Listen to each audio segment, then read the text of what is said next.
إن الحمد لله نحمده ونستعينه ونستغفره ونعوذ بالله من شرور أنفسنا ومن سيئات أعمالنا من يهدي الله فلا مضل له ومن يضلل فلا هادي له وأشهد أن لا إله إلا الله وحده لا شريك له وأشهد أن محمدا عبده ورسوله أما بعد فإن خير الحديث كتاب الله وخير الهدي هدي محمد صلى الله عليه وسلم وشر الأمور محدثاتها وكل محدثة بدعة وكل بدعة ضلالة وكل ضلالة في النار.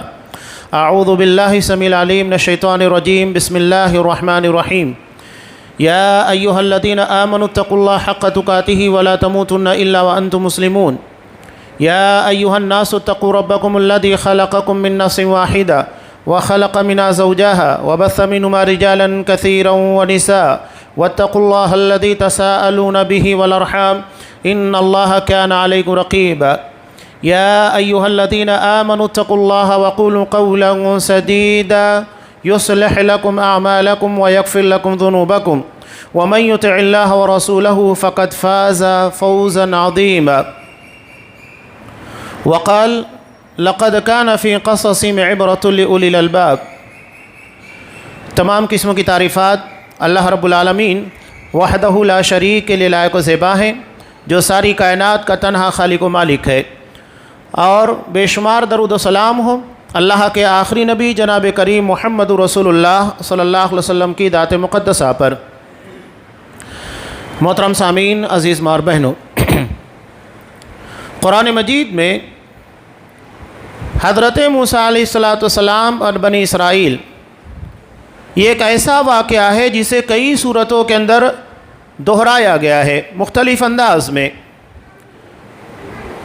نبی کریم صلی اللہ علیہ وسلم اور ان واقعات کے درمیان مماثلت کافی زیادہ ہے۔ یہی وجہ ہے کہ فرعون کا تذکرہ آپ کو قرآن مجید میں جگہ جگہ پر ملے گا۔ فرعون کی خاصیت کیا تھی؟ یہ ایک ایسا دشمن تھا جو طاقتور تھا، اقتدار کے پر تھا، افرادی قوت تھی، یعنی وہ ساری چیزیں جو دنیا چلانے کے لیے یا دنیا کے اندر حکومت کے لیے ہونی چاہیے سب کچھ موجود تھی۔ اللہ واضح یہ ایک ایسا دشمن تھا جو حضرت موسیٰ علیہ السلام کے نبی ہونے کا یقین رکھتا تھا۔ مولانا ابوالکلام آزاد رحمۃ اللہ علیہ کا وہ جملہ یاد کیجئے کہ سونے والے تین طرح کے ہوتے ہیں۔ ایک وہ ہوتا ہے جو ہلکی سی آواز کے پر بیدار ہو جاتا ہے، یعنی اس کی نیند بڑی کچی ہوتی ہے، آپ اسے ہلکا سا اشارہ کرو آواز تو اٹھ جائے گا۔ دوسرا گہری نیند والا ہوتا ہے، آپ اسے تھوڑا سا زور سے آواز دیجئے یا دھکا دیجئے، اس کے بعد وہ بیدار ہوگا۔ لیکن ایک تیسرا شخص ہوتا ہے جو سونے کا ناٹک کرتا ہے، وہ سوتا نہیں ہے بلکہ سونے کا ناٹک کرتا ہے، آپ اس کے پر پانی ڈال دو، دھکا مارو، کتنی بھی آواز تو نہیں دے گا، اس لیے کہ وہ جان بوجھ کر سونے کا ناٹک کر رہا ہے۔ تو یہاں پر بھی معاملہ ایسا ہی تھا کہ فرعون حقیقت میں وہ تھا جو جان بوجھ کر حضرت موسیٰ علیہ السلام کا انکار کر رہا تھا۔ اس کے پاس کوئی لا علمی نہیں تھی، جہالت نہیں تھی، عذر نہیں تھا، ساری چیزیں موجود تھی۔ سورہ قصص کی ابتدا میں، سورہ نمل کی ابتدا میں اللہ تبارک و تعالیٰ نے ان لوگوں کے تعلق سے ارشاد فرمایا وَجَاهَدُوا بِهَا وَاسْتَيْقَنَتْ أَنفُسُهُمْ ظُلْمًا وَعُلُوًّا، کہ فرعونیوں نے حضرت موسیٰ علیہ السلام کا جان بوجھ کر انکار کیا۔ عربی زبان میں جوہد کہتے ہیں جان بوجھ کر انکار کرنا۔ انکار کی کئی وجہ ہوتی ہے، ایک تو یہ ہے کہ آپ کو نہیں سمجھ میں آ رہا ہے تو انکار کر دیتے ہیں، میری سمجھ میں نہیں آ رہا ہے، میرے علم میں نہیں ہے، میں نہیں جانتا، انکار۔ لیکن یہاں جو انکار تھا ان ساری چیزوں کا نہیں تھا کہ آپ کو شبہ ہے یا علم نہیں ہے، سمجھ میں نہیں آ رہا ہے، ایسا کچھ نہیں تھا، بلکہ جان بوجھ کر انکار کیا گیا۔ اگر آپ ان ساری چیزوں کو جو تمہیدی طور کے پر میں بیان کر رہا ہوں حالات حاضرہ کے اعتبار سے جب جاننے کی کوشش کریں گے تو ایسا ہی نظر آئے گا۔ قرآن نے کہا وَجَاهَدُوا بِهَا، ان لوگوں نے جان بوجھ کر انکار کیا، وَاسْتَيْقَنَتْ أَنفُسُهُمْ، حالانکہ ان کے دل کے اندر پختہ یقین تھا کہ حضرت موسیٰ علیہ السلام اللہ کے نبی ہیں۔ وجہ کیا تھی؟ ظلم و علو، ظلم اور زیادتی، اور اپنے آپ کو بڑا بتانے کے لیے، اپنی برتری، اپنے تفوق کو برقرار رکھنے کے لیے۔ یہ دو وجہ ہوتی ہے کسی چیز کے جان بوجھ کر انکار کرنے کی۔ قرآن مجید نے اس چیز کو بیان کیا۔ فرعون ظلم بھی کر رہا تھا اور اس کے بعد اسے برتری بھی چاہیے تھی۔ نبی کریم صلی اللہ علیہ وسلم نے ابو جہل کے تعلق سے کہا تھا فرعون هذه الامہ، یہ میری امت کا فرعون ہے۔ وجہ دونوں کے درمیان ایک ہی ہے۔ حضرت موسیٰ علیہ السلام کے زمانے کا فرعون، اس نے بھی جان بوجھ کر انکار کیا، اور آپ صلی اللہ علیہ وسلم کے زمانے کا فرعون یعنی ابو جہل، یہ بھی آپ صلی اللہ علیہ وسلم کو جان بوجھ کر انکار کیا۔ دن میں تمام لوگوں کو آپ صلی اللہ علیہ وسلم کی دعوت، آپ کے پر ایمان لانے سے روکتے تھے، اور رات کے اندھیرے کا فائدہ اٹھا کر خود آپ صلی اللہ علیہ وسلم کے دروازے پر قرآن سننے جایا کرتے تھے۔ یہ حالت تھی۔ یہاں تک کہ ایک مرتبہ فرعون نے، ابو جہل نے کہا بھی کہ اللہ کا رسول، میرے اور تمہارے خاندان کا معاملہ یہ ہوا، دونوں کے خاندان جدا جدا تھے۔ آپ صلی اللہ علیہ وسلم بنو ہاشم کے تھے اور ابو جہل بنو مخزوم کا تھا۔ فاطمہ مخزومیہ جس کے چوری کرنے کے پر ہاتھ کاٹنے کا معاملہ پیش آیا، یہ وہی بنو مخزوم قبیلے کی عورت تھی جو مکہ کا بڑا معروف قبیلہ تھا۔ تو خاندانی رقابت تھی، قبیلے کی رقابت تھی، اور آج بھی دیکھیے کہ ہمارے درمیان یہ چیزیں ختم نہیں ہوئی ہیں۔ خاندان کی بنیاد پر ہمارے خاندان، ہمارے قبیلے، ہماری برادری کا اس کو ترجیح دی جائے، اس کا ساتھ دیا جائے، چاہے غلط ہو صحیح ہو، یہ ہمارے نزدیک اہمیت نہیں رکھتا۔ یہ چیزیں آج بھی باقی ہیں اور انہیں استعمال کیا جاتا ہے۔ تو ابو جہل اور آپ صلی اللہ علیہ وسلم کے خانوادے کے درمیان یہی معاملہ پیش آیا۔ اس نے کہا کہ آپ کے خاندان والوں نے، قبیلے والوں نے حاجیوں کو پانی پلایا، لوگوں کی خدمت کی، ہم نے بھی کیا۔ یہاں تک کہ ہمارے اور تمہارے درمیان مقابلے کی حالت یہ تھی کہ دو برق رفتار گھوڑے جو متوازی ایک ہی برابری میں دوڑ رہے ہیں۔ اب تمہارے خاندان کا ایک شخص کھڑا ہوتا ہے اور کہتا ہے میں اللہ کا نبی ہوں، یہ دعویٰ ہم میں کون کرے گا؟ کون ہے جو اس قابل ہے کہ اس کے دعوی نبوت کو لوگ قبول کریں؟ آپ کے دعوی نبوت کو لوگوں نے قبول کیا، ہمارے خاندان کے کس فرد کے دعوی نبوت کو قبول کیا جائے گا؟ اگر ہم آپ کو نبی مان لیتے ہیں، اس کا مطلب یہ ہے کہ آپ کا گھوڑا آگے نکل جائے گا، آپ کا خاندان بڑا بن جائے گا، بنو ہاشم کو عزت مل جائے گی۔ یہ رقابت بڑی خطرناک ہوتی ہے۔ قرآن نے اسی چیز کو بیان کیا، ظلم و علو، ظلم اور برتری۔ یہ چیزیں جب انسان کے اندر ظلم جو ہے یہ بزدلی کی علامت ہے۔ آج آپ دیکھ رہے ہیں قرآن مجید کے تعلق سے جو کچھ کیا جا رہا ہے سویڈن کے اندر یا دنیا میں کہیں پر بھی کیا جا رہا ہے، اس کا مطلب یہ ہے کہ آپ ہار چکے ہیں۔ اگر آپ کے پاس قرآن مجید کا مقابلہ کرنے کی طاقت ہوتی تو قرآن کی طرح آپ کلام بنا کر لاتے۔ کوئی ایک سورہ قرآن مجید نے چیلنج کیا نا، فَأْتُوا بِسُورَةٍ، ایک سورہ لے کر آؤ قرآن مجید کی طرح، تو جو قرآن نے چیلنج کیا اسے تو ایکسیپٹ نہیں کیا۔ قرآن مجید کو جلا دینا، جلا دینے سے قرآن مجید ہارے گا نہیں۔ یہ تمہارے ہارنے کی دلیل ہے کہ تم ہار گئے۔ اگر کوئی شخص گالی گلوچ کے پر اتر آتا ہے، اس کا مطلب یہ ہے کہ وہ ہار چکا ہے، اور اگر کوئی قرآن مجید کو جلانے کے پر اتر آئے، اس کا مطلب ہے کہ وہ ہار چکا ہے۔ دنیا اس کی طرح کوئی قانون پیش نہیں کر سکتی ہے۔ کافی پہلے اقوام متحدہ کے اندر یہ مسئلہ جب درپیش ہوا کہ دنیا کے اندر انسداد دہشت گردی جرائم کو روکنے کے لیے کوششیں کی جا رہی تھیں، ہر کوئی اپنی اپنی رائے پیش کر رہا تھا، تو اس وقت شاہ فیصل رحمہ اللہ زندہ تھے۔ انہوں نے اقوام متحدہ کے اندر، یونائٹڈ نیشن کے اندر قرآن مجید کو پیش کر دیا۔ کہا کہ اگر دنیا میں امن کو قائم کرنا ہے، اس کتاب کو نافذ کرنا ہوگا، اس کے قانون کو نافذ کرنا ہوگا، ساری دنیا سے ظلم اور زیادتی کا خاتمہ ہوگا، شانتی ہی شانتی ہوگی۔ ایک پادری کھڑا ہوتا ہے طنزیہ انداز میں مسکراتے ہوئے، کہا کہ اس قرآن کے اندر تو حکم یہ ہے کہ اگر کسی نے کسی کا مرڈر کیا تو اس کی جان لے لو، یعنی ایک آدمی تو پہلے مر چکا ہے، دوسرے کو بھی مار دو۔ تب انہوں نے امریکہ کا پورا ریکارڈ اس سال کا پیش کیا تھا۔ کہا کہ امریکہ کے اندر جہاں اسلامی قوانین نہیں ہیں، جہاں ڈکیتی کے تعلق سے، قتل کے تعلق سے، زنا بدکاری کے تعلق سے اسلامی قوانین کا نفاذ نہیں ہے۔ دیکھ لیجئے کتنی ڈکیتیاں ہیں، کتنی بدکاریاں ہو رہی ہیں، پورا ریکارڈ ہزاروں کی تعداد میں تھا، قتل وغیرہ۔ اس کے مقابلے میں انہوں نے مملکت سعودی عرب کو پیش کیا، کہا کہ ہم نے چند لوگوں کے ہاتھ کاٹے، چند لوگوں کی گردنوں کو اڑا دیا۔ آج نتیجہ یہ ہے کہ پوری مملکت کے کروڑوں انسان چین کی نیند سوتے ہیں۔ ابھی قریب کا آپ ایک پوسٹ دیکھیے، سعودی عرب کے اندر پیاز بہت مہنگی تھی، ریٹ انتہائی اونچے داموں میں تھا، لیکن لوگ اسے بیپار کرتے وقت جب اذان ہو جا رہی ہے روڈ کے پر اسی طرح چھوڑ کر نکل گئے۔ انہیں ڈر نہیں ہے کہ کوئی ہمارے مال کے پر ڈاکہ ڈالے گا، کوئی چوری کرے گا۔ آج بھی آپ جب مملکہ کے اندر جائیں گے تو یہ محسوس ہوگا کہ لوگ وادیوں میں اپنی فیملیوں کے ساتھ انتہائی امن اور چین کے ساتھ بیٹھے ہوتے ہیں، کوئی ان کے ساتھ چھڑکانی کرنے والا، زیادتی کرنے والا، لوٹ مار کرنے والا نہیں، بلکہ ایسے واقعات آپ کو ملیں گے کہ راستے میں سنسان جگہوں کے پر اگر آپ کی گاڑی خراب ہوتی ہے، قریب میں کوئی گیریج نہیں ہے، تو وہاں کا شرطہ، پولیس آپ کے ساتھ کھڑا رہے گا نگرانی کرتے ہوئے کہ آپ کے ساتھ کوئی زیادتی نہ ہو سکے، وہ آپ کی حفاظت کرے گا۔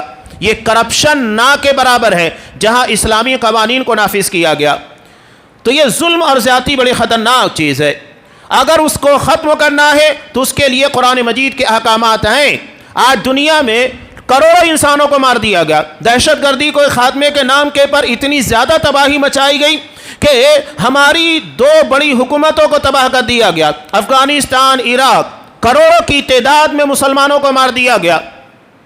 اور حیرت ہوتی ہے، پوری دنیا میں دہشت گردی کا شکار سب سے زیادہ مسلمان ہیں، اور اسی قوم کے پر دہشت گردی کا الزام لگایا جاتا ہے، نعوذ باللہ۔ یعنی ہم ہی شکار ہیں اور ہمارے پر ہی الزام لگایا جاتا ہے۔ یہ خطرناک ظلم اور زیادتی کی شکل ہے جو پورے عالمی پیمانے کے پر چل رہی ہے۔ تو یہ فرعونیت ہر جگہ آپ کو نظر آئے گی۔ قرآن نے ایک فرعون کا تذکرہ کیا، لیکن ہر جگہ فرعونیت ہمیں نظر آئے گی۔ فرعون کو بڑے پیمانے کے پر اقتدار ملے تھے، اختیارات ملے تھے، تو اتنا زیادہ ظلم اور زیادتی کر رہا تھا، اور ہمیں چھوٹے پیمانے کے پر اقتدار ملتا ہے، حکومت ملتی ہے، ہم اتنا کرتے ہیں، اور اگر کسی کو نہیں ہے تو اپنے گھر میں کرتا ہے، اپنے بچوں کے ساتھ کرے گا، بھائیوں کے ساتھ کرے گا، بیوی کے ساتھ کرے گا۔ جہاں جہاں اسے اختیارات ملے ہیں وہاں وہاں فرعونیت دکھاتا ہے۔ ہر کسی کے اندر ابلیسیت بھی ہے، فرعونیت بھی ہے۔ ہمارا اپنا مسئلہ ہے کہ ہم اس کو دباتے ہیں یا ابھارتے ہیں یا اس کا استعمال کرتے ہیں۔ یہ قانون اللہ کا، اگر ہم اپنے سے کمزوروں پر، ہمارے اپنے جو ماتحت ہیں، چاہے ہم گھر میں رہتے ہوئے ہمارے بیوی بچے ہیں، ہمارے بھائی ہیں، ہمارے رشتہ دار ہیں، ہمارے پڑوسی ہیں، یا اگر ہم کسی کمپنی یا دکان کے مالک ہیں، اس کے نیچے کام کرنے والے، ان لوگوں کے ساتھ زیادتی کریں گے تو اللہ اس سے کہیں بڑا ظالم ہمارے پر مسلط کرے گا۔ تو ہمیں بڑے ظالم کے پر توجہ دینے سے پہلے اپنے آپ کے پر توجہ دینا چاہیے کہ ہم بھی کہیں ظلم اور زیادتی تو نہیں کر رہے، فرعونیت کہیں ہم میں بھی تو نہیں ہے۔ قرآن مجید نے فرعون کے ظلم اور زیادتی سے نجات کی بنیاد کے پر عاشورہ رکھا۔ 10 محرم کو بنی اسرائیل کو اللہ تبارک و تعالیٰ نے نجات عطا کی تھی، اور اسی کے شکرانے اور خوشی کے لیے روزہ رکھا گیا ہے۔ یہ جو قرآن مجید میں حضرت موسیٰ علیہ السلام اور فرعون کا واقعہ ہے، بہت تفصیل ہے، بہت ساری چیزوں کے پر توجہ دینے کی ضرورت نہیں، کچھ اہم باتیں جو میں آپ کے سامنے رکھنے کی کوشش کر رہا ہوں، اس لیے کہ مناسبت وہی ہے۔ اور ان چیزوں کے یا اس موضوع کے منتخب کرنے کی ایک بڑی وجہ یہ ہے، ہمارے یہاں ایک عام رجحان بنا ہوا ہے، جہاں محرم آیا کربلا ہمارے ذہن و دماغ کے پر طاری ہو گیا۔ کیا محرم کربلا کی یاد کے لیے ہے؟ نہیں، کربلا ایک واقعہ پیش آیا جس کی سچائی اللہ بہتر جانتا ہے کیا ہے، لیکن ہم لوگ ساری توجہ اسی طرف لگائے۔ کچھ ہمارے بیوقوف خطبہ بھی ہیں جنہیں علم نہیں ہے، وہ بھی انہی ساری چیزوں کو لے کر ہائی لائٹ کرنے کی کوشش کرتے ہیں۔ قرآن مجید نے ان چیزوں کو، شریعت نے ان چیزوں کو نہیں، حضرت موسیٰ علیہ السلام کے واقعے، اصحاب کرام نے ہجرت کے واقعے کو، جس سے مسلمان کتنی بھی مظلومی کی حالت میں ہے دوبارہ ترقی کر سکتے ہیں، عظمت کے مینار تک پہنچ سکتے ہیں، وہ چیزیں ہمیں یاد دلائی جاتی ہیں، وہ نہیں جس کی بنیاد کے پر ہمارے درمیان مایوسی طاری ہو جائے۔ اور ایسی چیزیں جس کی بنیاد کے پر ہم اصحاب کرام جو کہ انبیاء کے بعد سب سے عظیم طبقہ ہے کائنات میں، ان کے بارے میں ہمارے ذہن و دماغ کے اندر کوئی خناس پیدا ہو، یہ بڑا المیہ بنا ہے۔ یعنی ایک چیز کو ہائی لائٹ کرنا ہے۔ اب یہ روافض ان ساری چیزوں نے وہی کام کیا، یعنی ایسی چیزوں کو ہمارے درمیان ہائی لائٹ کر دیا جس کی بنیاد کے پر انتہائی اہم مدعے جسے قرآن مجید نے اصحاب کرام نے اٹھایا اس کو دبا دیا جائے۔ اصحاب کرام نے اسلامی سن کا آغاز کس سے کیا؟ محرم الحرام کے مہینے سے، جس سے ہجرت وابستہ ہے، اس لیے کہ ہجرت کے کرنے کے بعد اصحاب کرام جب مدینہ پہنچے سب سے پہلا مہینہ جو تھا وہ محرم کا تھا۔ اس بنیاد کے پر محرم کو اسلامی تاریخ کا کیلنڈر کا سب سے پہلا مہینہ رکھا گیا، اور ہجرت کو ہمارے سال کا آغاز بتایا گیا۔ وہاں سے ہمارے کیلنڈر کا شروعات ہوئی، آغاز ہوا، جسے ہجری سن کہا جاتا ہے۔ حالانکہ اصحاب کرام کی نظر میں بہت سارے اہم واقعات تھے۔ جنگ بدر کی عظیم فتح بھی تھی، فتح مکہ بھی ہے، نبی کریم صلی اللہ علیہ وسلم کی پیدائش کا دن بھی ہے، اور آپ صلی اللہ علیہ وسلم کے سر پر تاج رسالت رکھا گیا، یہ بھی بہت عظیم دن تھا، اس لیے کہ وہاں سے دور جاہلیت کا خاتمہ ہوتا ہے اور دور اسلام کا آغاز ہوتا ہے۔ لیکن اصحاب کرام نے ان چیزوں کو منتخب نہیں کیا، ان کا سلیکشن نہیں کیا۔ سلیکشن کیا تو ہجرت کا، کہ کس طرح ایک شخص کتنی بھی مظلومی کی حالت میں پہنچ جائے، دنیا کی ساری چیزیں اس کی لوٹ لی جائے، اس کے باوجود وہ کیسے طاقتور بنتا ہے، اپنے مشن کے اندر کامیاب ہوتا ہے۔ کتنے تھے اصحاب کرام؟ سینکڑوں کی تعداد میں، جو مکہ سے مدینہ ہجرت کر کے آئے تھے۔ 10 سال کا عرصہ نہیں بیتا، یہ سینکڑوں کی تعداد ہزاروں نہیں لاکھوں میں پہنچ گئی۔ 10 سال کے اندر اتنی بڑی کایا کیسے پلٹ ہوئی؟ ایک مشن، ایک ٹارگیٹ، ایک مقصد ہوتا ہے۔ کیا ہم نے بھی ایسا مقصد اپنا ٹارگیٹ بنایا؟ منصوبہ بندی، پلاننگ، کیا ہماری زندگی کے اندر یہ ساری چیزیں ہیں؟ حضرت موسیٰ علیہ السلام کے واقعے میں جگہ جگہ کے پر آپ کو توکل نظر آئے گا، صرف اللہ کی ذات کے پر بھروسہ۔ کیا ہمارے اندر وہ ایمانی طاقت ہے جس کی بنیاد کے پر ہم اللہ کے پر ایسا بھروسہ کریں؟ ایک بنیادی بات یاد رکھیے گا، حالات کتنے بھی، کیسے بھی، کتنے بھی خراب ہو جائیں، بنی اسرائیل کی طرح نہیں ہے جہاں انہیں مسجد میں نماز پڑھنے کی اجازت نہیں تھی۔ سورہ یونس میں اللہ تبارک و تعالیٰ نے کہا وَجْعَلُوا بُيُوتَكُمْ قِبْلَةً وَأَقِيمُوا الصَّلَاةَ، اپنے گھروں کو ہی قبلہ بناؤ، وہیں پر نماز ادا کرو۔ یہ حالت تھی۔ کیا آج ہماری حالت ایسی ہے؟ نہیں ہے۔ ہر اعتبار سے اگر دیکھا جائے کہ اللہ نے ہم کو دنیا میں عزت عطا کی ہے، اس کے بعد بھی اگر یہ پسپائی ہے تو ایمانی طاقت کی کمی کی بنیاد پر۔ آپ صلی اللہ علیہ وسلم نے کسے بہتر قرار دیا؟ المؤمن القوی، طاقتور مومن۔ کس اعتبار سے؟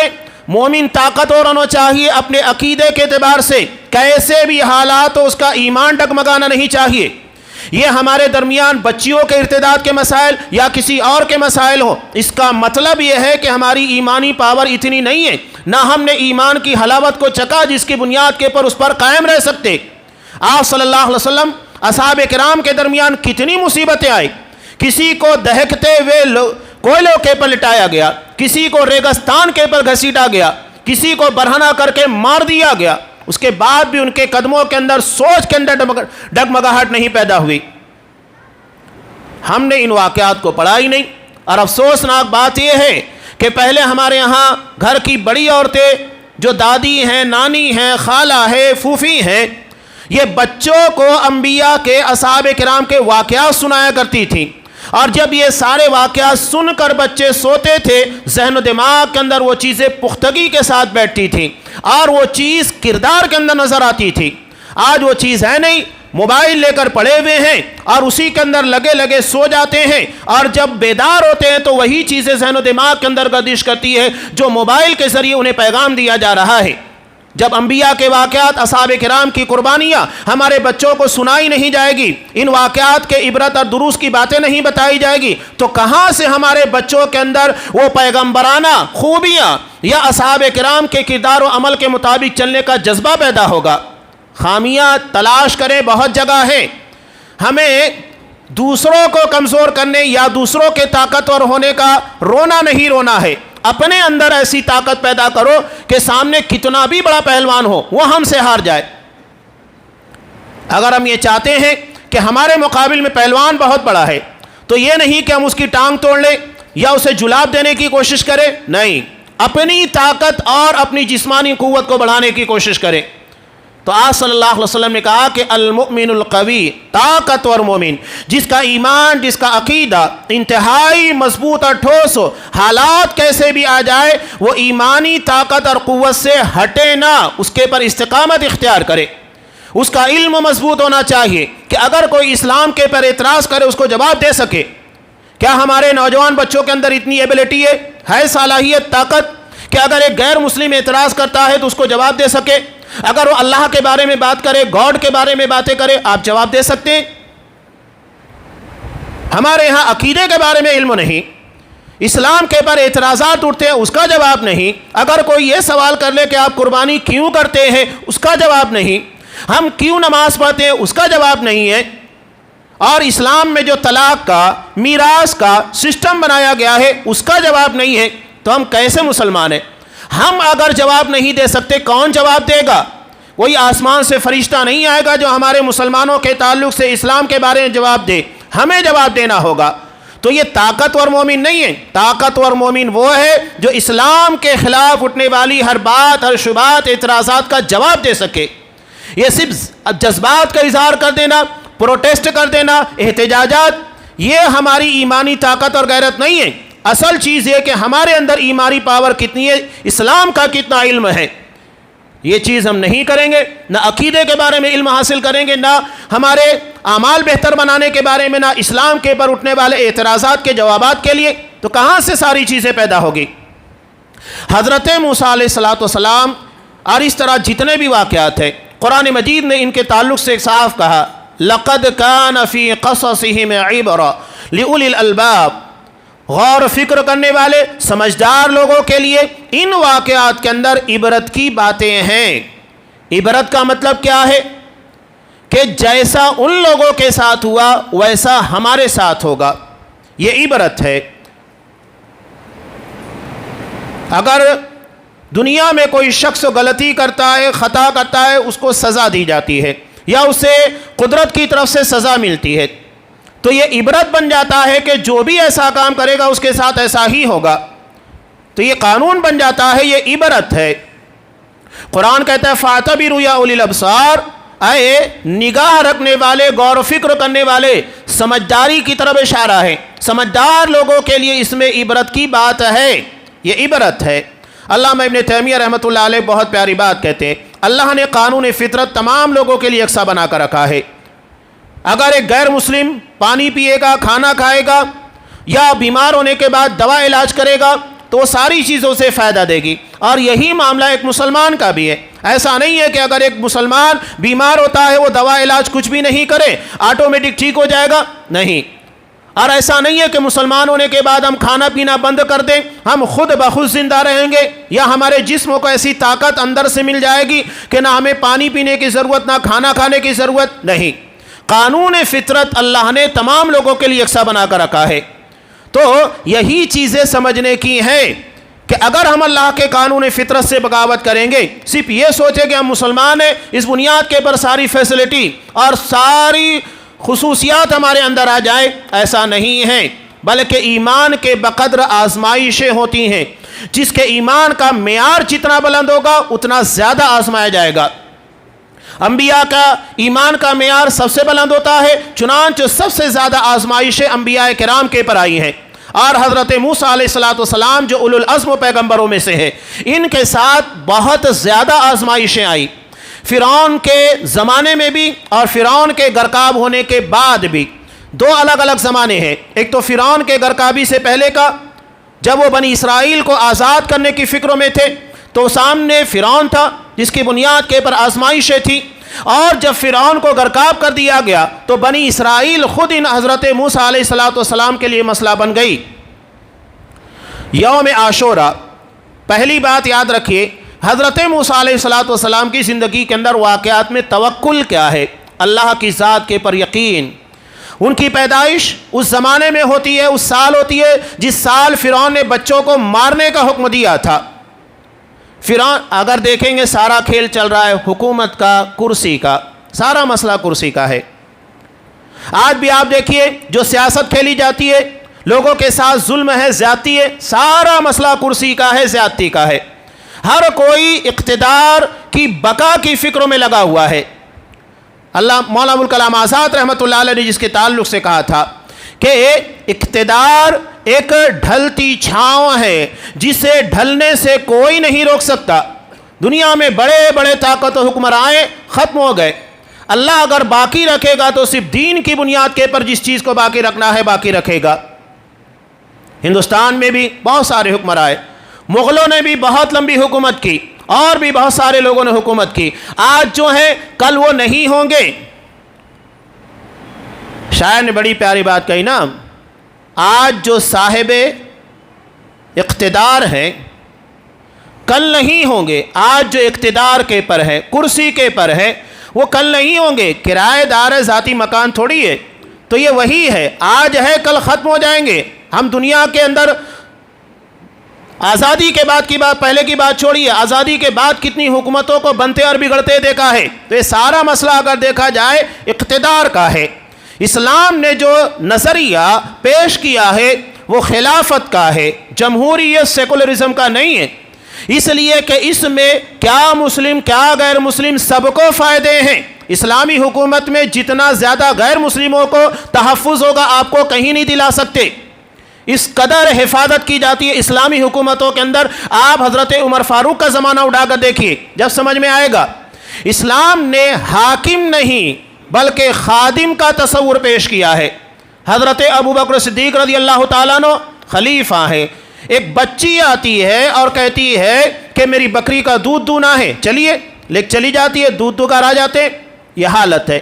وہ دن میں اپنے کاروبار، اپنے تمام چیزوں کو، امور مملکہ کو، خلافت کی ذمہ داریوں کو سنبھالتے ہیں، اور رات کے وقت تو بستر کے پر آرام دہ چین کی نیند نہیں سوتے، بلکہ گلیوں کا چکر لگاتے ہیں کہ رعایا کے بارے میں اللہ سوال کرے گا، کیا جواب دیں گے؟ یہ ذمہ داری انہیں سونے نہیں دیتی، لوگوں کا چکر لگایا کرتے تھے تاکہ ضرورت مندوں کی ضرورت کو پورا کیا جا سکے۔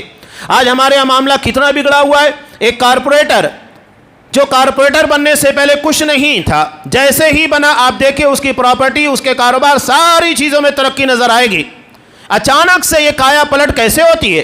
کیا اسے الادین کا چراغ مل گیا کہ اس نے چراغ کو رگڑ کر دولت حاصل کر لی؟ جتنے زیادہ کرپشن آج ہمارے سامنے ہے، اس کی بنیادی وجہ یہ ہے کہ عوام کی خدمت نہیں بلکہ عوام کے پیسوں کو لوٹنے کا جذبہ ہے، کہ ہم کتنا اپنے دور اقتدار میں یا جو موقع ہم کو ملا اس میں زیادہ سے زیادہ ہم کچھ حاصل کر سکے، اپنا کچھ بنا سکے۔ اسلام نے تصور رکھا ہی نہیں بلکہ ذمہ داری رکھی، کلکم رائن، ہر شخص ذمہ دار ہے، اور جتنی بڑی ذمہ داری ہوگی اتنے بڑے سوالات ہوں گے، اتنے زیادہ پوچھ تاچھ ہونے والی ہے۔ اور یہ سب سے بڑا نمونہ ہمارے نزدیک حضرت ابوبکر صدیق، عمر فاروق رضی اللہ تعالیٰ عنہ کا ہے۔ یہ اسلام نے اس چیز کو ہی پلٹ کر رکھ دیا۔ اگر آپ صلی اللہ علیہ وسلم کے زمانے کی بات کریں، وہاں پر بھی ابو جہل ہے، ولید بن مغیرہ، عتبہ، شیبہ، ربیعہ، جو بھی تھے، یہ سرداران قریش کی بھی سرداری کا، حکومت کا، کرسی کا مسئلہ تھا کہ آپ صلی اللہ علیہ وسلم کو نبی ماننے کے بعد اب سارے اختیارات اللہ کے رسول کے پاس چلے جائیں گے، اس لیے کہ نبی کے آگے تو کوئی جا نہیں سکتا ہے۔ تو اپنی سرداری اور دنیاوی چودراہٹ کو بچانے کے لیے ان لوگوں نے اپنی دنیا اور آخرت دونوں کو تباہ کیا۔ یہ بہت خطرناک چیز ہوتی ہے، اس لیے آپ صلی اللہ علیہ وسلم نے، جیسا کہ بخاری کی روایت ہے، حضرت عبد الرحمن ابن سمرہ کو کہا تھا، لا تسأل الامارہ، عبد الرحمن کبھی امارت یعنی ذمہ داری کا سوال مت کرنا، کسی عہدے کے تعلق سے مطالبہ مت کرنا کہ یہ عہدہ مجھ کو دیا جائے، یا خواہش دل کے اندر ہونی چاہیے، اس لیے کہ اگر تم نے اس کو چاہا، اسے مانگا، اس کے بعد تمہیں وہ عہدہ یا ذمہ داری دی گئی تو اللہ اسے تمہارے حوالے کر دے گا، اللہ کی مدد نہیں ہوگی، اللہ تمہارے پر رحمت نازل نہیں کرے گا، تمہاری مدد نہیں کرے گا۔ لیکن اگر یہ بن مانگے تمہیں ملتا ہے، نہ تم چاہتے ہو نہ تم نے مانگا ہے، لوگوں نے تمہاری قابلیت اور صلاحیت کی بنیاد کے پر دیا ہے، تو اللہ اس میں تمہاری مدد کرے گا۔ یہ جماعت کے معاملات سے لے کر آپ ہندوستان تک چلے جائیے، سارا معاملہ عہدے کا، کرسی کا بنا ہوا ہے، اور اسی کے لیے سارے فتنے، ساری شرارتیں، لوگوں کی عزت، مال، جان، ہر چیز کے ساتھ کھلواڑ کیا جاتا ہے۔ یہ بڑی خطرناک چیز ہے۔ اسی کو آپ صلی اللہ علیہ وسلم نے آسان جملے کے اندر کہا تھا، نعمت المرضیہ و بئست الفاطمہ۔ یہ عہدہ، یہ ذمہ داری، یہ پوسٹ کتنی بہترین دودھ پلانے والی اور کتنی بری دودھ چھڑانے والی ہے۔ یعنی جب تک بچہ دودھ پیتے رہتا ہے اسے بڑا مزہ آتا ہے، لیکن ماں جیسے ہی اسے دودھ چھڑانا چاہتی ہے چھوڑنے کے لیے تیار نہیں ہوتا ہے، بڑی مشکلوں سے چھڑایا جاتا ہے۔ یہی معاملہ عہدے داری اور منصب کا بھی ہے۔ فرعون کا بھی معاملہ اپنے عہدے، اقتدار اور سنگھاسن کا تھا، جس کی بنیاد کے پر حضرت موسیٰ علیہ السلام کے بارے میں یقین ہونے کے باوجود ایمان نہیں لایا، اور یہی معاملہ ابو جہل کا بھی تھا۔ حضرت موسیٰ علیہ السلام ہر اعتبار سے نہتے ہیں، نہ ان کے پاس افرادی طاقت ہے اور نہ ان کے پاس حکومت ہے، نہ روپیہ پیسہ، کچھ بھی نہیں ہے۔ اصل چیز، اصل پاور اللہ کی ذات کے پر ایمان، یقین اور توکل۔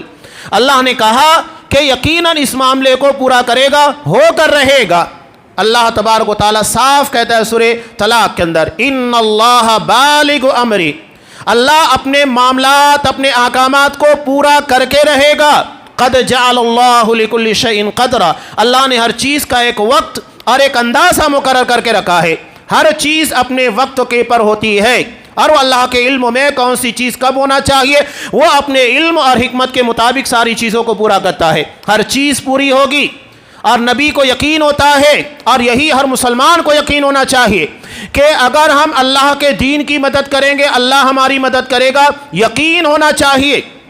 تو اس کے لیے شرط اللہ نے کیا رکھی، ان تنصر اللہ، اگر تم اللہ کی یعنی اس کے دین کے مطابق چل کر اللہ کی مدد کرو گے تو اللہ تمہاری مدد کرے گا۔ ہم دین پر چلنے کو تیار نہیں، نہ ہمارا عقیدہ، نہ ہمارے معاملات، نہ ہماری تجارت، نہ ہمارے گھریلو رہن سہن، نہ ہماری وضاقت، کہاں پر ہمیں اسلام نظر آتا ہے؟ تو کہاں سے اللہ کی مدد آئے گی جب ہم اللہ کی مدد نہیں کر رہے ہیں؟ اللہ تو بندوں کے تعلق سے کہتا ہے واللہ فی عون العبد ما کان العبد فی عون اخیہ، اللہ بندے کی مدد اس وقت کرتا ہے جب تک کہ بندہ اپنے بھائی کی مدد میں ہوتا ہے۔ جب تک ہم اپنے بھائی کی مدد نہیں کریں گے اللہ مدد نہیں کرے گا، جب تک ہم اللہ کے دین کے مطابق نہیں چلیں گے اللہ ہماری مدد نہیں کرے گا۔ تو ہم یہ چاہتے ہیں کہ نصرت نازل ہو، مدد نازل ہو، تو ہمیں اللہ کے دین، اس کے احکامات کے مطابق چلنا ہوگا۔ یقین ہونا چاہیے کہ یقیناً اللہ تبارک و تعالیٰ اس کا بدلہ عنایت کرے گا۔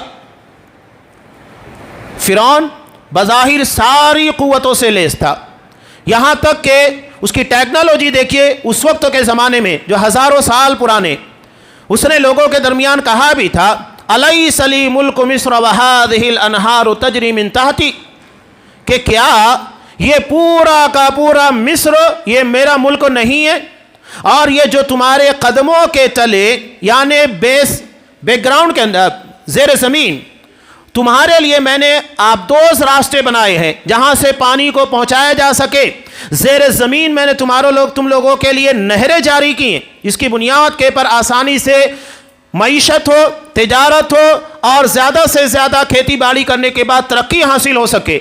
اس وقت کا زمانہ تھا جب وہ زیر زمین نہریں جاری کیا تھا، انڈر گراؤنڈ۔ انسان آج سوچ نہیں سکتا ہے، اس زمانے میں اس نے انڈر گراؤنڈ چیزوں کو جاری کیا تھا، یہ اس کی ٹیکنالوجی تھی، لیکن اپنی حکومت اور اقتدار کی بقا کے لیے کیا کچھ نہیں کیا۔ یہی معاملہ آپ صلی اللہ علیہ وسلم کے زمانے میں ہوا، اور ہمیشہ اگر دیکھا جائے بنیادی طور پر یہی چیز ہوگی۔ اب یہاں ایک اور اہم بات، حضرت موسیٰ علیہ السلام اتنے بڑے مشن کے لیے بھیجا گیا۔ حضرت موسیٰ علیہ السلام نے پہلے کیا کام کیا؟ اللہ تبارک و تعالیٰ نے حکم دیا جاؤ فرعون کے سامنے اسے نصیحت کرو، سمجھاؤ۔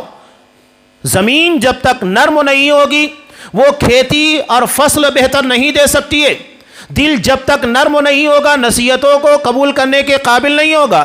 لوگ سمجھتے نہیں ہیں یہاں یہ نہیں ہے کہ آپ اینٹ کا جواب پتھر سے دینے کی کوشش کرو. ہمارے یہاں مسلمانوں کے حالات کو لے کر انہیں بھڑکانے کی کوشش کی جاتی ہے, نوجوانوں کو ورگلانے کی کوشش کی جاتی ہے. یہ انتہائی بیوقوف لوگ ہیں, انہیں پیغمبرانہ بصیرت اور حکمت کے بارے میں علم ہی نہیں ہے. اللہ تبارک و تعالیٰ نے اتنے مشکل حالات میں جہاں ہزاروں بنی اسرائیل کے بچوں کو مار دیا گیا تھا, اس کے باوجود بھی کیا کہا؟ فرعون بڑا ظالم ہے, لیکن وہاں جا کر تمہیں کیا کام کرنا ہے؟ فَقُولَا لَهُ قَوْلًا لَيِّنًا, انتہائی نرم و لہجے میں جا کر بات کرنا ہے. ہمارے یہاں اگر تھوڑے سا علم آ جاتا ہے, دین کے بارے میں فہم آ جاتا ہے, تو پہلی فرصت میں سامنے والے کو کافر, مشرک, بدعتی ثابت کرنا یہ ہمارا فرض بنتا ہے. کوئی ڈاکٹر اگر کسی کو یہ بتا دے کہ ہاں تمہارے اندر کینسر ہے, شوگر ہے, بلڈ پریشر ہے, یہ ہے, وہ ہے, یہ کمال ہے یا تو اس کی اصلاح کرنا کمال ہے. صرف بیماریوں کو بتا دینا کمال نہیں ہے, علاج کرنا کمال ہے. تو ہمارے درمیان ایک بڑا المیہ بنا ہوا ہے. ہمارے درمیان فقہ الدعوہ نہیں ہے, دعوت کی فقہ, یعنی سامنے والے کو کس طرح کنوینس کرنا ہے, سمجھانا ہے. کافر مشرک قرار دینا بہت آسان ہے, لیکن اصل چیز ہے کہ آپ اسے کفر اور شرک و شرک سے روک سکے, سمجھا سکے کہ یہ کام تمہیں نہیں کرنا چاہیے. وہی ہے فَقُولَا لَهُ قَوْلًا لَيِّنًا, انتہائی نرم و لہجے میں بات کرنا ہے. کیا ہم کسی بھی غلط کام کرنے والے گنہگار, چاہے وہ شرک کرنے والا ہو, بدعت کرنے والا ہو, گناہ کرنے والا ہو, کیا ہمارا لہجہ ویسا ہوتا ہے جیسا کہ حکم دیا گیا ہے؟ انتہائی نرم و لہجے کے ساتھ بات کرنا ہے. قُولَا لَهُ قَوْلًا لَيِّنًا, انتہائی نرم و لہجے میں بات کرو. یہاں میں ضمناً ایک واقعہ آپ کے سامنے رکھوں, حقیقی واقعہ. بابری مسجد کے تعلق سے جب کیس چل رہا تھا, اس وقت عبد الوہاب خلجی رحمہ اللہ, جو جمعیت الحدیث ہند کے ناظم اعلیٰ سیکریٹری تھے, مسلم پرسنل لا بورڈ کے ساتھ وہ بھی گئے. اس وقت ہندوستان کے جو وزیر اعظم تھے اٹل بہاری واجپئی, یہ مدعا چل رہا تھا کہ زمین کو کھود کر دیکھا جائے کہ نیچے مندر کے باقیات ملتے ہیں کہ نہیں. یہ انتہائی اہم مدعا تھا. اس تعلق سے بات کرنے کے لیے بورڈ جب گیا تو وہاں جانے کے بعد وہ کہتے ہیں ہم نے وہاں قرآن مجید کی ان آیتوں کو پیش کیا جس میں ظالم قوموں کے تعلق سے نصیحت تھی. بڑی زوراور قومیں تھی, قوم عاد ہے, قوم سمود ہے, بڑی بڑی طاقتور قومیں جنہیں اللہ نے تباہ اور برباد کر دیا. قرآن مجید کی چند آیات جب پیش کی گئی, حالانکہ سمجھنے والی بات کہاں سمجھیں گے, انہیں عربی نہیں آتی. قرآن مجید کی آیات کے پیش کرنے کا نتیجہ یہ تھا چہرے کے پر ہوائیاں اڑنے لگی تھی. اللہ کا یہ کلام جس کے بارے میں اللہ یہ کہتا ہے کہ اگر ہم اسے پہاڑ کے پر اتارتے, اسے ریزہ ریزہ کر دیتا, تو یہ ہمارے دل کے پر جو گوشت کا لتڑا ہے اس کے پر کیوں اثر نہیں کرے گا. طریقہ کار ہوتا ہے فقہ الدعوہ, دعوت دینے کی فقہ کو سمجھیے. ایک ڈاکٹر بہترین ڈاکٹر کیوں ہوتا ہے؟ حکیم پرانے زمانے میں کیوں کہا جاتا تھا؟ وہ حکمت کے ساتھ دوا دیتا. کسی کی باڈی گرم ہوتی ہے, یعنی اس کی تاثیر باڈی کی گرم ہوتی ہے, تو دوا اسی اعتبار سے دے گا. کسی کی باڈی کے اندر سردی کا اثر ہوتا ہے تو دوا اسی اعتبار سے دے گا. یہ نہیں کہ ہر کسی کو ایک ہی دوا پکڑا دے. یہ حکمت ہوتی ہے, سامنے والا کیسا ہے اس اعتبار سے اس کو سمجھایا جائے. آپ صلی اللہ علیہ وسلم کے پاس ایک صحابی آئے, جیسا کہ مسلم کی روایت, کہا کہ اللہ کے رسول نصیحت کیجئے. کہا لا تغضب, غصہ مت کرنا. دوبارہ کہا غصہ مت کرنا. تیسری مرتبہ کہا کہ دیکھو غصہ مت کرنا. وہی ایک فالٹ اور غلطی ان کے اندر تھی, تو کہا کہ یہ کام تم مت کرنا. اور انسان جب غصے, تیش اور جلال میں آتا ہے تو سارا معاملہ بگاڑتا ہے. یہ 3 فائر جو کیے جاتے طلاق کے نام کے پر غصے میں, کوئی عام انسان عام حالت کے اندر یہ کام نہیں کرتا ہے. اور بھی بہت سارے جھگڑے, گالی گلوچ ہمارے درمیان معاملات سب غصے کی دین ہے. تو آپ صلی اللہ علیہ وسلم نے ان بنیادی چیزوں کے پر کام کیا جس کی وجہ سے ہمارے اخلاق, ہمارے معاملات سنور سکتے تھے. حضرت موسیٰ علیہ السلام نے محنت جتنی کرنی تھی کی. کرنے کے بعد اللہ نے حکم دیا کہ اب پوری قوم کو لے کر فلسطین جانا ہے. اور فلسطین جانے کے لیے راستے میں بحر کلثم تھا. حضرت موسیٰ نے یہ نہیں پوچھا کہ دریا پار کیسے ہوگا, نہیں, اللہ نے حکم دیا, چپ چاپ نکل گئے. اللہ کے حکم کے سامنے کنتو پرنتو نہیں ہونا چاہیے. اس نے کہا ہے اپنا معاملہ پورا کر کے رہے گا. بنی اسرائیل حضرت موسیٰ علیہ السلام کے ساتھ نکلے. اس وقت بھی آپ دیکھیے بنی اسرائیل فرعونیوں کے مقابلے میں, قبطیوں کے مقابلے میں 15-20% تھے. آج ہماری حالت بھی یہاں اس ملکوں کے اندر وہی بنی ہوئی ہے. اتنی تعداد میں تھے، اتنے پرسنٹ تھے، لے کر نکل گئے لاکھوں کی تعداد میں۔ جب یہ لے کر مصر سے نکلتے ہیں، فرعون پیچھا کرتا ہے، اور ایسی جگہ کے پر جہاں سامنے دریا ہے اور پیچھے فرعون کا لاؤ لشکر ہے، کہیں نہیں جا سکتے۔ چکی کے دو پاڑ کے درمیان پسنے والے تھے، آگے کنواں پیچھے کھائی تھی، آگے جائیں گے دریا میں ڈوب کر مرنا ہوگا، اور پیچھے جائیں گے تو فرعون چھوڑنے والا نہیں ہے۔ لیکن ایسے میں جب بنی اسرائیل حضرت موسیٰ علیہ السلام سے کہتی ہے انا لمدرکون، ہم تو یہاں پکڑ لیے گئے، اب یہاں ہم چھوٹنے والے نہیں ہیں، ہر اعتبار سے ہمیں گھیر لیا گیا ہے۔ حضرت موسیٰ نے کہا کہ نہیں، ان ربی سیہدین، میرا رب ان قریب ہمارے لیے راستہ بنائے گا۔ اور توکل، اعتماد، یقین دیکھیے کہ اللہ نے ایسی جگہ سے راستہ بنایا جہاں انسان کا ذہن و دماغ نہیں جا سکتا۔ کہا کہ اپنی عصا کو دریا پر مارو، راستہ بن گیا۔ دونوں طرف موجیں مارتا ہوا پانی تھا، بیچ میں سوکھا راستہ۔ اب اگر دریا ہے، دریا کو اگر آپ نے بالفرض پانی کو کنارے لگا دیا تو ایسا تو نہیں ہے کہ پانی آپ وہاں پر ہٹا دیے تو وہاں سوکھا راستہ بن جائے گا، نیچے بھی دلدل ہوگا، لیکن اللہ نے ایسا راستہ بنایا کہ بڑی آسانی کے ساتھ پار کر کے نکل گئے۔ اب فرعون سمجھا کہ جس طرح بنی اسرائیل نجات پا گئے، ہم بھی ان کے پیچھے چلتے ہیں۔ نتیجہ کیا ہوا؟ راستہ ایک ہی تھا، اسی راہ کے پر حضرت موسیٰ اور بنی اسرائیل نجات پائے، اور اسی راستے کے پر فرعون اپنے لاؤ لشکر سمیت غرقاب ہو گیا۔ ایک ہی راستہ تھا، یعنی راہی کے اندر، مسافر کے اندر ایسا گٹس ہونا چاہیے کہ راستہ اس کے لیے نجات کا ذریعہ بن سکے۔ یہ نہیں کہ صرف راستے کے پر چل پڑے سارا معاملہ حل ہو گیا۔ ہمارے اندر بھی ایسی خوبیاں ہونا چاہیے، ایمانی پاور، طاقت ہونا چاہیے کہ راہ کے پر چلتے ہوئے مشکلات کا سامنا کر سکے۔ اور اسی خوشی میں جو 10 محرم تھا، اللہ تبارک و تعالیٰ نے بنی اسرائیل کو نجات دی۔ یہود روزہ رکھا کرتے تھے، جیسا کہ مسلم کی روایت میں آپ صلی اللہ علیہ وسلم کو جب یہ معلوم ہوا تب آپ نے کہا کہ موسیٰ سے زیادہ قرابت رکھنے والے حقدار ہم لوگ ہیں، اس لیے کہ حضرت موسیٰ کے دین اور ان کے طریقے پر ہم لوگ ہیں، تم لوگ نہیں ہو، نہ تمہارا عقیدہ صحیح، نہ تمہارا طریقہ صحیح، کچھ صحیح نہیں ہے۔ کہا کہ اگلے سال زندہ رہیں تو پھر 9 تاریخ کا بھی روزہ رکھیں گے، یعنی 9 اور 10 تاریخ کا روزہ رکھنا۔ عاشورہ محرم خوشی کا ہے، یہ خوشی کے شکرانے کے طور کے پر روزہ رکھا جاتا ہے 9 اور 10 تاریخ کو۔ یہ کوئی غم اور ماتم کا مہینہ نہیں ہے جو ہمارے یہاں پر لوگوں نے کیا ہے۔ علامہ احسان الہی نے بہت پیاری بات کہی تھی کہ اگر سینہ کو بھی اپنا سینہ پیٹنا یہ عبادت ہے تو اسے عبادت خانوں میں کرنا چاہیے، چوراہوں کے پر نہیں۔ عبادت خانوں میں کی جاتی ہے، مسجدوں میں کی جاتی ہے، چوراہوں کے پر جا کر نہیں، بازاروں میں جا کر نہیں۔ اور اگر یہ عبادت ہے، بہت پیاری بات کہتے ہیں اگر سینہ کو بھی، گریبان کو چاک کرنا، خون کو بہانا یہ عبادت ہے تو مولوی تیرا سینہ کیوں محفوظ ہے؟ تو سب سے زیادہ ماتم کرنا چاہیے، لیکن دوسروں کو سینوں کو پٹواتے ہوئے تجھے بڑا مزہ آتا ہے۔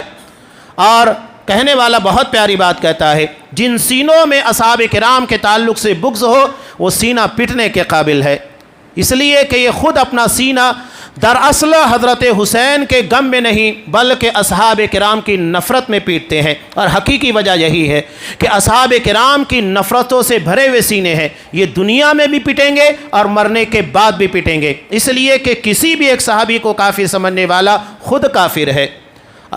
امام مالک رحمۃ اللہ علیہ بہت پیاری بات کہتے ہیں، اگر کوئی صحابہ کے تعلق سے بغض رکھتا ہے، کسی بھی ایک صحابی، چاہے حضرت امیر معاویہ ہو، کوئی بھی ہو، کسی بھی صحابی کے تعلق سے اگر بغض رکھتا ہے وہ کافر ہے، اس لیے کہ اللہ تبارک و تعالیٰ نے قرآن مجید کے اندر ارشاد فرمایا کہ یغیظ بہ الکفار، اصحاب کرام کو دیکھنے کے بعد کفار کو غصہ آتا ہے، ان کے سینوں کے اندر نفرت پیدا ہوتی ہے۔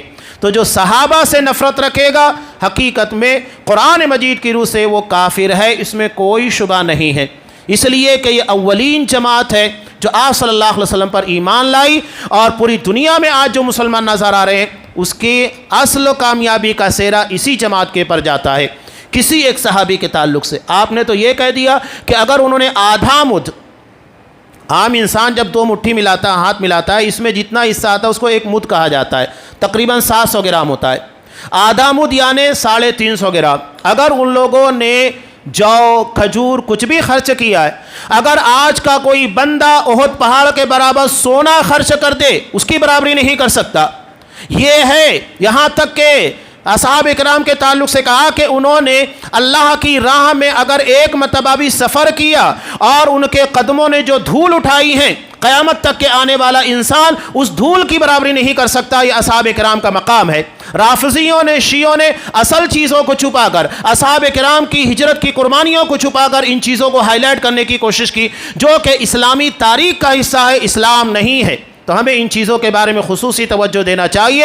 اللہ یوم عاشوراء کے ذریعے فرعون کے پر حق کے غلبے کا یادگار کے طور کے پر اس کو بنایا گیا ہے، اس کی خوشی کے طور کے پر ہے، نہ کہ وہ چیزیں جو ہمارے درمیان ہمارے جذبوں کو ٹھنڈا کرنے، جذبوں کو مار دینے، ایمانی غیرت کو مٹانے اور اسلام کی اصل روح کو فنا کرنے کے لیے ہے۔ اللہ تبارک و تعالی ہمیں صحیح سمجھ عطا فرمائے اور ان واقعات کے ذریعے جس کی بنیاد کے پر ہمیں اسلام، ایمان کے پر استقامت کا جذبہ ملتا ہے، ان واقعات کے ذریعے ہمیں اپنی ایمانی طاقت اور قوت کو بڑھانے کی توفیق دے، ہمیں ایمان کے پر ثابت قدم رکھے، باطل چیزوں کا مقابلہ اور ہمت اور باطل جذبوں کا اور قوتوں کا مقابلہ کرنے کی ہمارے اندر ہمت دے، طاقت دے، صلاحیت دے، اسلام کے اوپر اٹھنے والے اعتراضات کا جواب دے سکے، ایسا علم عنایت فرما۔ جب تک دنیا میں رکھ اسلام کے پر اور ہمارا خاتمہ ایمان کے پر فرما، آمین۔ بارک اللہ لنا ولکم فی القرآن العظیم ونفعنی وإیاکم بالآیات والذکر الحکیم، انہ تعالی جواد کریم ملک رؤوف رحیم۔